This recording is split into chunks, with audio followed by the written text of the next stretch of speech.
자, 이번 시간은요, 이번 주부터요, 새롭게 생긴 코너인데, 경제 코너인데요.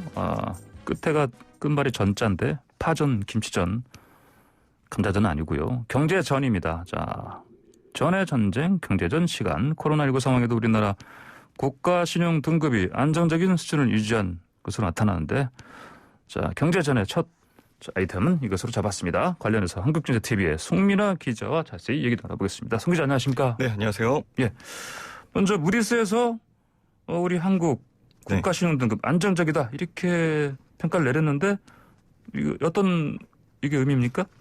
네, 이 국가신용평가기관인 무디스가 이제 우리나라 국가신용등급을 기존과 같은 수준인 이제 AA2로 유지했습니다. AA2. 예. 네, 국가신용등급을 평가하는 세계 3대 기관이 있는데요. 미국의 이제 스탠다드 앤 푸어스, 그리고 이제 무디스, 그리고 영국의 피치 레이팅스가 있습니다. 피치가 있죠. 이 중에서 무디스가 평가한 AA2는 이제 국가신용등급이 안정적이다라는 의미고요. 예. 이 등급은 아시아 국가 중에서는 이제 싱가포르에 이어서 두 번째로 좀 높은 등급이었고, 상당히 고무적인 평가다라고 볼 수가 있습니다. 뿐만 아니라 이제 올해 우리나라의 GDP, 국내 총생산량의 어떤 성장률 전망치도 좀 상향 조정이 됐습니다. 더 성장률이 더 높아질 것이다? 그렇습니다. 예. 이전에는 이제 국내 총생산량이 3.1% 성장할 것으로 내다봤었는데요. 예. 무디스는 이번 발표에서 3.5%로 상향 조정을 했습니다. 많이 올랐네요? 많이 올렸습니다. 예. 우리나라의 그 신용 등급과 GDP 성장률 전망이 이처럼 좀 나쁘지 않게 나온 이유에 대해서 무디스 측은 이제 코로나19 충격으로부터 이 탄력적인 회복을 뒷받침한 아주 강력한 펀더멘털을 반영했다라고 밝혔고요. 그래요? 또 AA2가 이게 어느 정도 수준이냐, 수준으로 좀 좋은 거냐라고 보면은 이 위로 이제 두 개의 그 평가 등급이 높은 등급이 더 있거든요. 신용 등급이 가장 매우 높은 수준인 이제 AAA. 네, 그리고 신용 상태 우수를 나타내는 이제 AA1 이렇게 있습니다. 이번 이런 무디스 그러니까 평가에 대해서 AA가 있고 그다음에 AA1, 그다음에 AA2. 네. AA2가 우리 이번에 맞습니다. 예. 네, 그렇습니다. 예.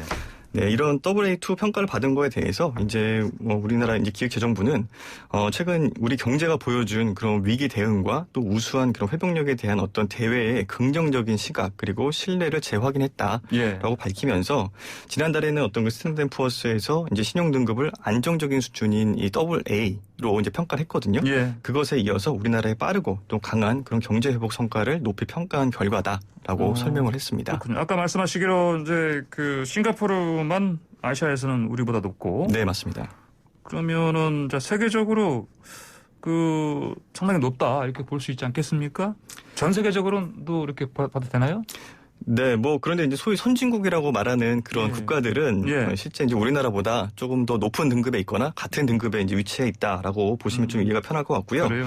네, 먼저 이제 신용도가 좀 가장 높은 등급의 이제 AAA를 받은 국가를 좀 살펴보면 미국하고 독일, 그리고 네덜란드, 덴마크, 노르웨이, 스위스, 그리고 이제 싱가포르를 포함해서 모두 12개 국가가 포함이 되어 있었습니다.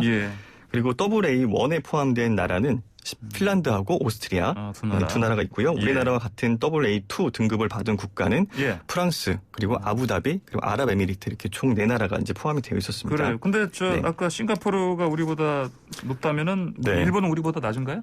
네, 그 말씀 제가 지금 드리려고 했는데요. 좀 눈여겨볼 부분이 코로나 초기 방역에 좀 어려움을 겪었던 국가들, 예를 들면 영국 그리고 또 일본 같은 국가가 있는데 영국의 경우에는 지금 AA3 등급을 받았어요. 우리나라보다 한 단계 낮은 등급을 받았고 일본의 경우에는 이제 그보다 더 아래 한 단계 아래인 A1에 위치해 있었습니다. 일본은 그럼 2단계 아래네요, 우리보다? 우리나라보다 2단계 아래입니다. 네. 아까 잠깐 언급하신 GDP 성장률 전망치가 0.4%포인트 상향 조정됐다. 3.5%. 그러면은 이번 평가를 본다면 이제 우리 경제 앞으로 좀 좋아지는 겁니까? 어떻게 봐야 되겠습니까?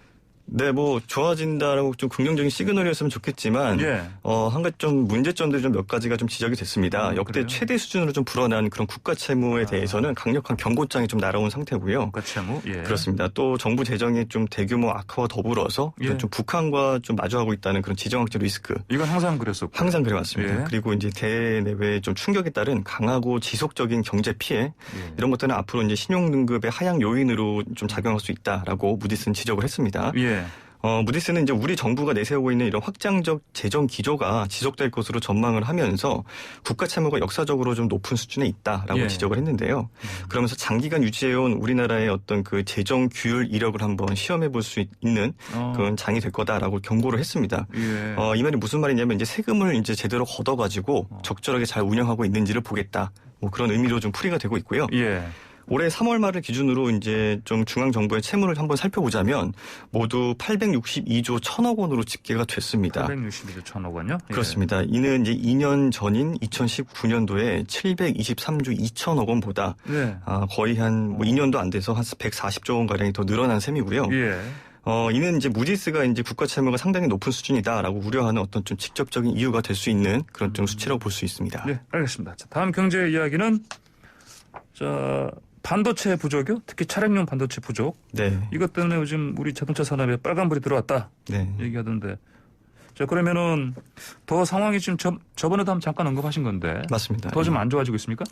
네, 벌써 이제 수개월 동안 이제 국내 그 완성차 업체들이 어떤 반도체 부품의 부족으로 이제 생산 차질을 좀 겪고 있다. 예. 뭐 이런 걸로 이제 말씀을 드렸었는데 예. 이제는 이제 완성차 업체뿐만 아니라 이제 그와 관련된 이제 1차부터 뭐 3차까지의 그 협력사들도 많이 어려움을 겪고 있다라는 예. 부분을 좀 말씀을 드리고 싶고요. 예. 반도체를 이용한 부품을 생산하는 그런 부품사들의 수급이 어려워지면서 또 이런 원가 상승 그리고 감산 등의 그런 어려움을 겪고 있는 상황입니다. 예. 여기에 반도체와 좀 연관성이 떨어지는 그런 업체들마저도 이제 완성차 업체들이 이제 공장 가동을 좀 멈추는 상황이다 보니까 예. 덩달아서 좀 매출과 생산 감소의 상황을 맞고 있는 상황이었습니다. 이른바 협력업체들 말씀하신 거네요? 네, 그렇습니다. 한국자동차산업연합회가 이제 예. 자료를 냈는데요. 그 자료에 따르면 국내 완성차 업체 1차에서 3차 협력사인 부품업체 78곳을 대상으로 긴급 실태조사를 좀 벌였고요. 예. 조사 대상 업체의 84.6%인 66개 협력사가 예. 반도체 수급과 이로 인한 그런 또 완성차 업체의 생산 차질로 인해서 경영 애로를 좀 겪고 있다라고 응답을 한 상황이고요. 예.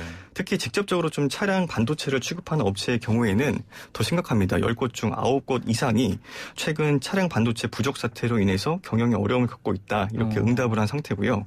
협력사 전반적으로 어려움을 겪는 이런 상황에서 반도체 취급 협력사는 그야말로 좀 어떤 직격탄을 바로 맞은 그런 상황이라고 볼 수 있습니다. 그렇군요. 그러면 차량용 반도체 있지 않습니까? 네네. 이게 없으면 차를 그렇게 생산을 못하는 상황인가요? 이게 꼭 필요한가요? 네, 뭐 요즘 자동차에는 뭐 어떤 안전과 편의 사양들이 굉장히 많이 탑재가 되고 있어요. 예. 뭐 예를 들면 뭐 주차를 보조하는 주차 보조 시스템, 그렇죠. 그리고 이제 예. 뭐 스마트 크루즈 컨트롤 기능, 차량을 이렇게 예. 스스로 가게 만드는 가게 만들고 그다음에 네. 앞차랑 또 뭐 거리 유지해서 가게 하는 것도 있고요. 그렇죠. 예. 그런 부분들이 이제 뭐 다양한 센서나 반도체들을 많이 활용하는 그런 부품들이고요. 예.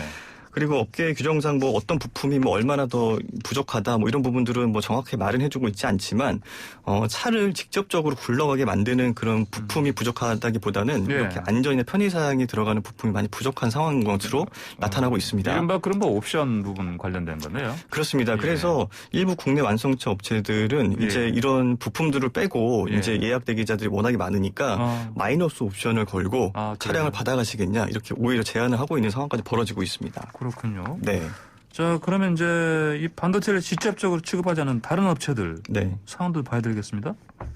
그게 그렇죠. 이를테면 아까 이제 우리 국내 업체들 얘기하셨고. 네. 그 국내 업체 중에서 이제 반도체와 상관이 없는 그런 부품 업체들도 꽤 있지 않습니까? 예. 근데 그런 업체들마저도 완성차 업체들이 이제 생산 라인 가동을 중단을 하면서 좀 어려움을 겪고 있기 마찬가지였습니다.